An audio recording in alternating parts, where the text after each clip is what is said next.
Alright, you little demons, Jules here for WhatCulture.com, back again with another episode of the awesomely named and awfully hosted Choose Your Own Adventure, the weekly medieval themed format where I, the Crown Jules of WhatCulture.com, take a list chosen by you, yes, you the person who, as a Warhammer fan, is very, very, very, very happy right now because the Emperor's Children army has finally got models. It's got its own rules, it's got everything, and I know this sounds like a plug for GW, and yes, they should be paying me for this, but as a Warhammer fan, finally getting my noise boys getting resculpted and being able to play them on the table over on Live and Let's Dice, which you should definitely subscribe to, is a big thing.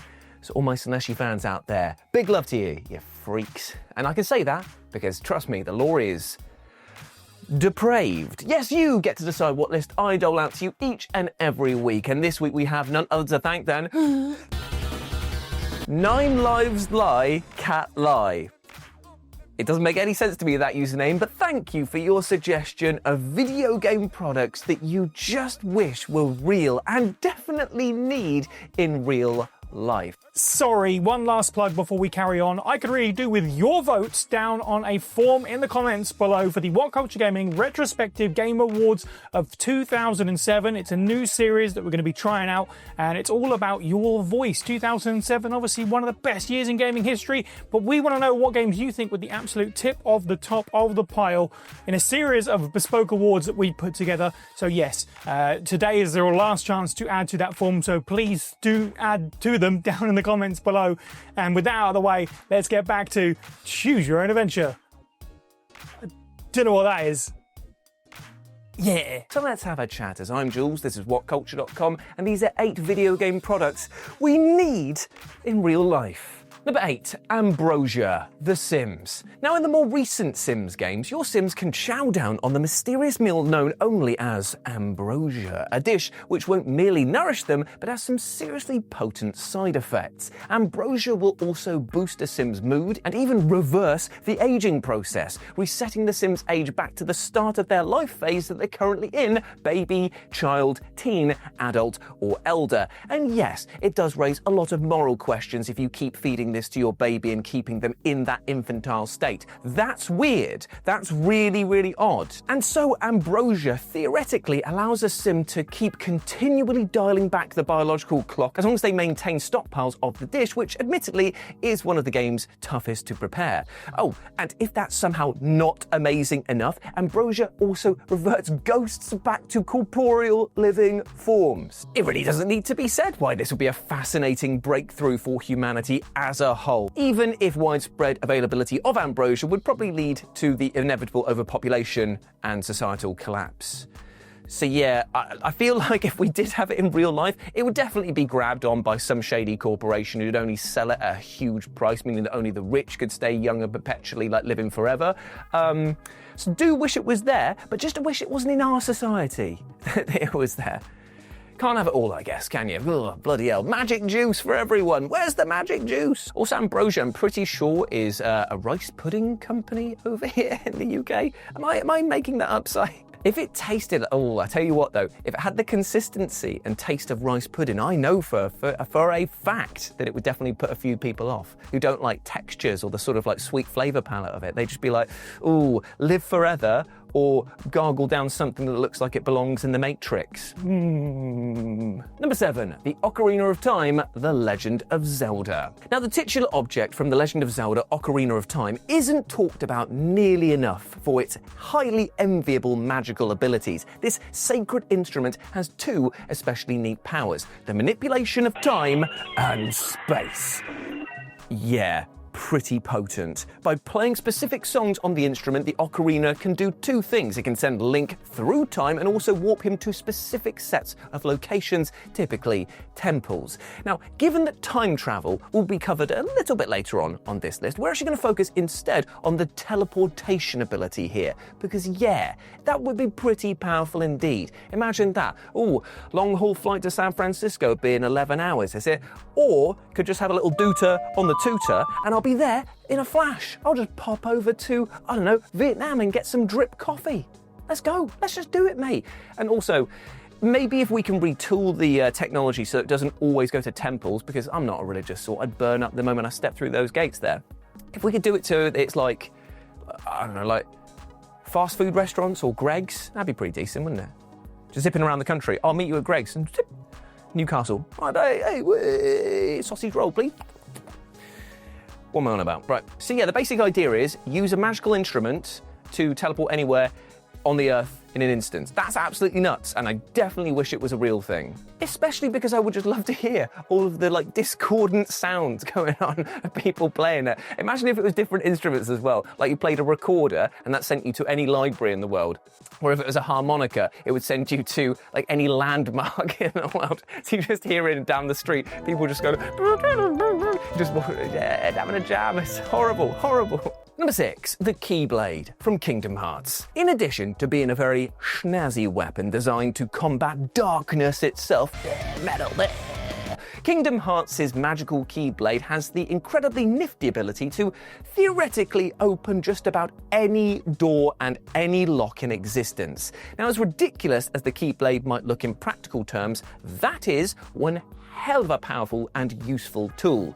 And while the ability to open any lock on command obviously should be wielded with great responsibility, nobody said that you actually needed to use it to break into a bank vault. It would just be useful if you left your car keys at home or accidentally shut the front door and you're like, oh bloody hell, it was on the latch.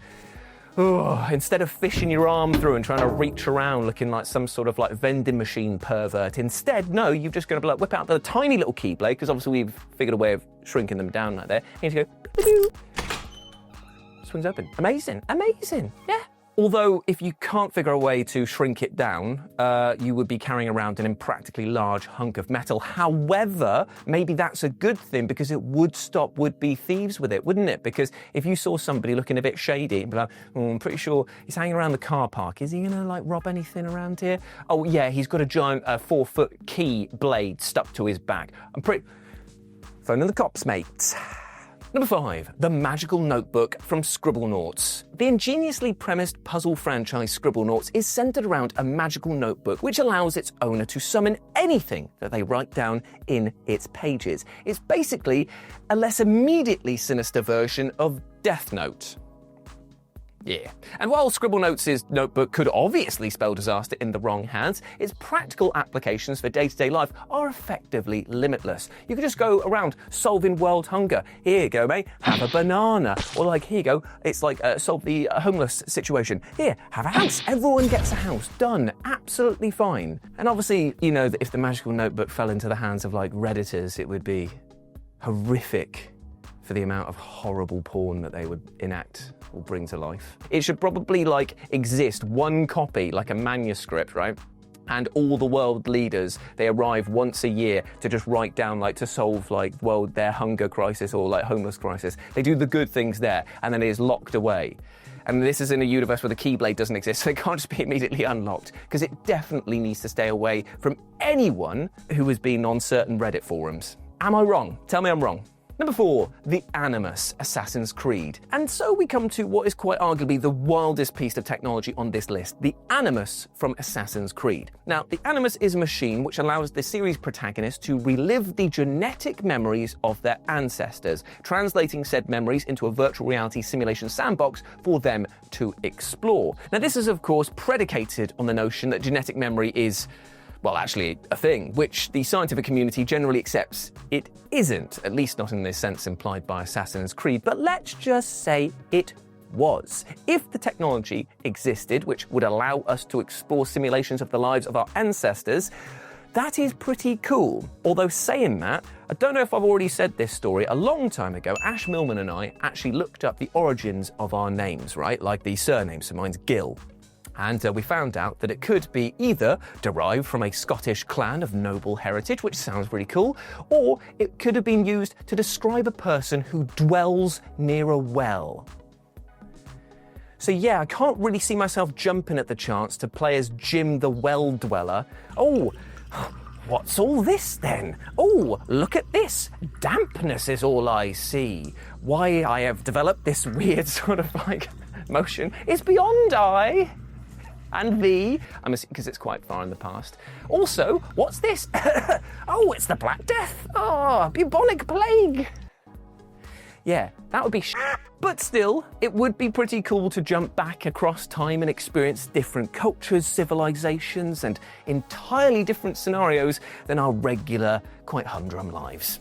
Number 3, the Dagger of Time, Prince of Persia. Now, Prince of Persia's Dagger of Time allows the user to both slow and rewind time, and within the context of the game can be used to get the edge during combat and undo any slippery mistakes while platforming. But in real life, the dagger probably wouldn't be used for life-saving scenarios. It would be just used for correcting mundane, everyday mistakes. I mean, it's like knocked over your cereal bowl in the morning, oh, just rewind a bit of time and there, stubbed your toe, or stood on a piece of Lego. Whew, you best I'm grabbing the dagger to undo that. Basically, the dagger would give you a trial and error approach to life. You could basically just try something out, oh, no, that's not the right idea, all the way back, it'd be really cool. Although, here's the question, does every single person get a dagger? And if so, could you steal all of them using your own dagger?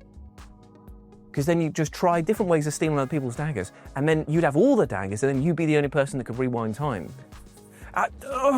Do you know what? I'm starting to see a problem with this list, actually. The more that I talk about these amazing powers, the more I realise that the moment that they exit the consciousness of just being like a unobtainable thing and are placed into our reality, humanity ruins it straight away. Anyway, let's talk about number 2, the gravity gun from Half-Life. Now, this entry was a bit of a tricky toss-up between Portal's portal gun and Half-Life 2's gravity gun, but the latter ended up winning just because it'd be so much more useful on everyday around-the-house basis.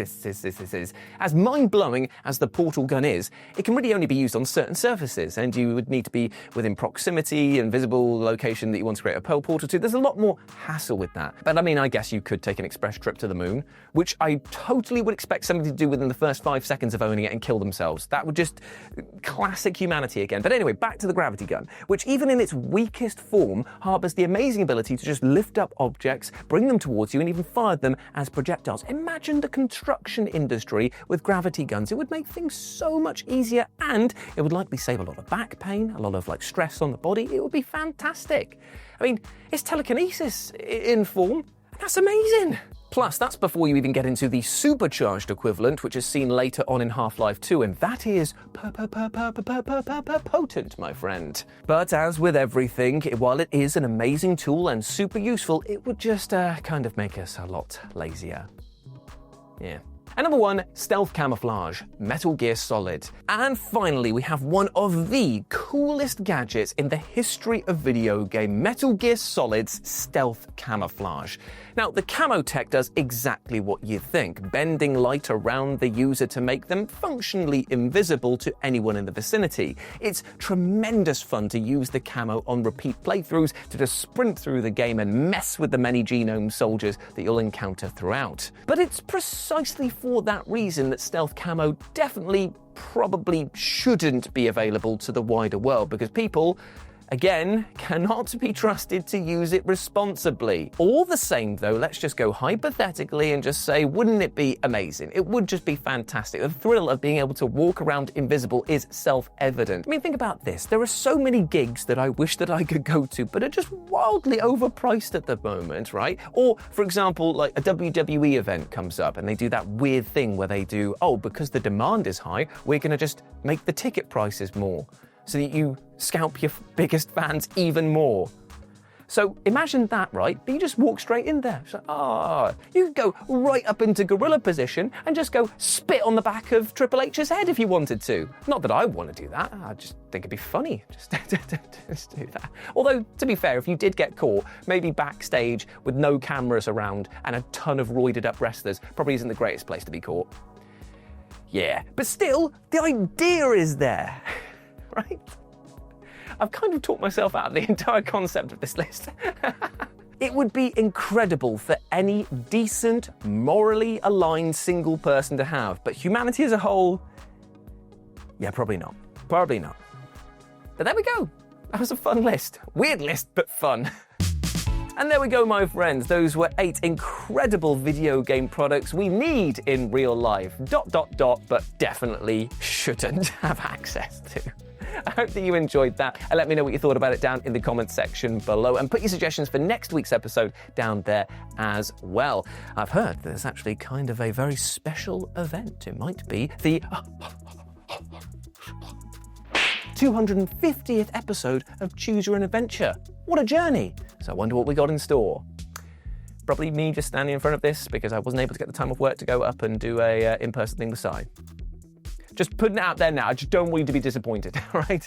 But if you want to chat to me in the meantime, you can do so over on my social medias where it is @RetroJ, but the O is a 0 over on Blue Sky, and you can follow my lovely editor site over on her social media as well. But before I go, I just want to say one thing. Even though we spoke today about incredible video game products that unfortunately are not real and we can't have in our real life, there is one thing that is incredible and is real, damn it, and that is the opportunity to give yourself a bit of self-love, to treat yourself with that kindness and respect that I know you deserve, because you're a good person and you deserve the best, all right? So start your day with that positive affirmation of I deserve love, I deserve happiness, I deserve success. We all do as human beings, all right, out there, and never forget that. As always, I've been Jules, you have been awesome. Never forget that either, and I'll speak to you soon. Bye.